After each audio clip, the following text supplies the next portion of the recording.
Olá, irmãos, graça e paz. Nós estamos chegando à conclusão do nosso estudo com o título A Maldição que Jesus levou na cruz, que é da onde eu escrevi o meu livro, né? E nós passamos esse tempo todo falando sobre a questão de maldição e vimos alguns casos na Bíblia que pessoas que fizeram pactos e quando essas pessoas passam por esse tipo de coisa, nos nossos dias não é diferente, precisam ser renunciados, como vimos, existem famílias que há maldições que acompanham por anos a fios. Enquanto esses pactos não são renunciados, então não param de ter ataques, de certa forma, à vida financeira, à vida profissional, às vezes o casamento, né? E aí por aí vai. Então a quebra de princípios da Bíblia, princípios bíblicos, ela traz maldição.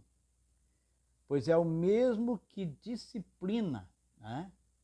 A gente pode usar a palavra maldição ou pode usar a palavra disciplina para o desobediente, né? Somente o arrependimento genuíno pode livrar um desobediente da disciplina dura do Senhor contra ele. Fazer alianças proibidas pode ter consequências terríveis. Imagina um cristão que faz uma sociedade com idólatra ou feiticeiro. Um vai para a igreja orar e o outro vai acender velas, vai pedir aos ídolos ou mesmo aos demônios que agem por trás delas para proteção.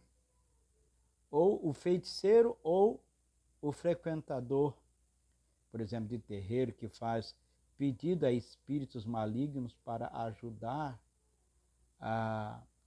no desenvolvimento daquela empresa, né? Veja que um faz investimento na vida espiritual e outro, isso buscando a Deus, né?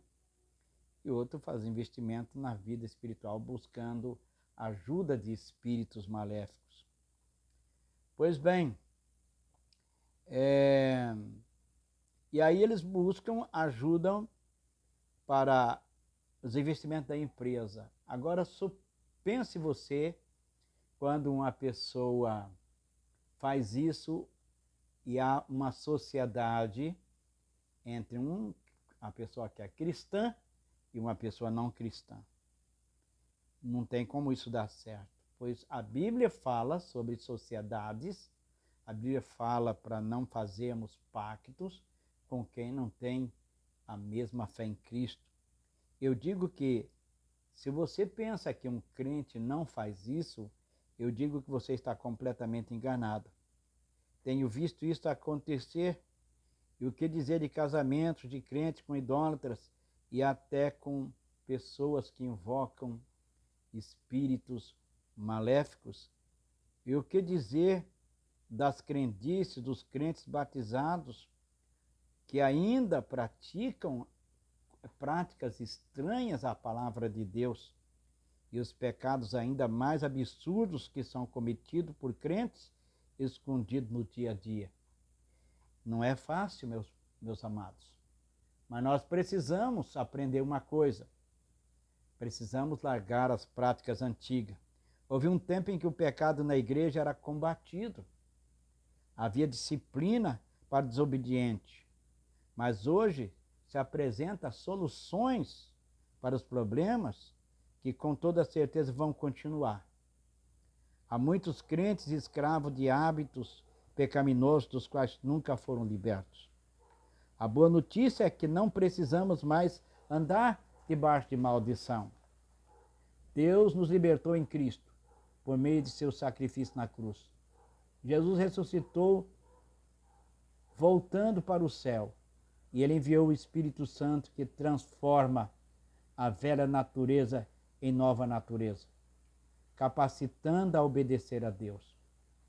Deus em Cristo Jesus nos livrou do problema maior que nós tínhamos, que era a maldição da lei. O Senhor Jesus cumpriu toda a lei por nós, livrando-nos do problema e com vitória, né? Livrando-nos das consequências que ainda lutamos enquanto estamos neste corpo, mas com vitórias aguardamos a volta de Jesus e a redenção do nosso corpo. Eu quero encerrar esta série com o Romanos 8, 19 a 23.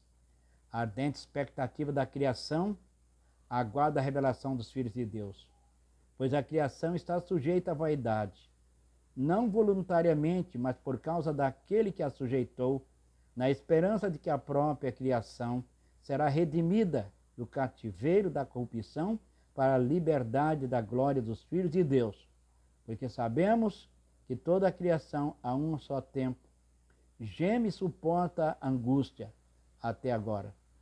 E não somente ela, mas também nós, que temos as primícias do Espírito, aguardamos, gememos em nosso íntimo, aguardando a adoção de filhos, a redenção do nosso corpo. Então nós aguardamos um dia a libertação final do planeta, que geme debaixo dessa maldição, que quando o homem pecou, veio as consequências sobre todos por causa do pecado de Adão.